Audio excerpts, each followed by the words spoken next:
Pesona Budaya tahun 2021 yang diselenggarakan UPTD Taman Budaya Kalimantan Selatan menampilkan musik panting dangdut dari Sanggar Pandan Harum Banjarmasin. Perpaduan musik tradisional dengan modern ini menjadi sangatlah menarik wayah mengiringi lagu-lagu Banjar yang ditampilkan di Gedung Balai Rungsari Taman Budaya Kalimantan Selatan, Jalan Hasan Basri, Banjarmasin Utara malam Sabtu 19 November 2021. Berikut untuk kabar yang selengkapnya.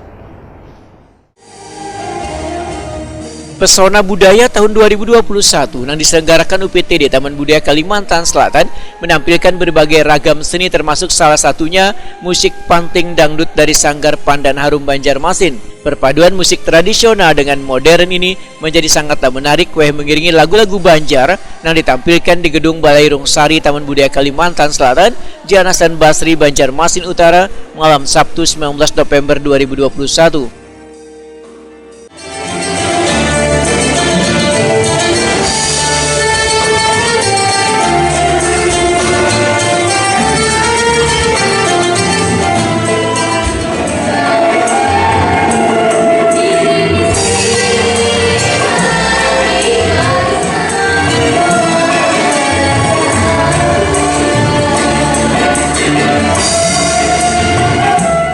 Ketua Sanggar Pandan Harum Banjarmasin Dani Waitokuni Prima TV memandahkan genre dangdut ini sudah memasyarakat hingga ke mancanegara sehingga bila digabungkan dengan musik panting tentunya akan semakin menarik. Dani berharap dengan adanya penggabungan musik dangdut, wan panting atau alat tradisional Banjar ini maka lagu-lagu Banjar baik yang dibawakan dalam bentuk wan irama aslinya maupun didangdutkan ini bisa dikenal orang jua hingga ke mancanegara.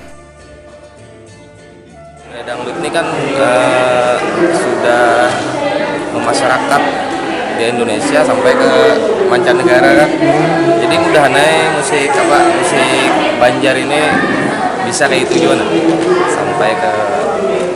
Jadi melalui genre yang inilah. Ya. Apa aja yang dibawakan dari mana lagunya? Lagu tadi Intingkan Mandaiban, Kakamban Hati Suwangi, Madam, Menyesal, dan yang terakhir Pagat Larangan.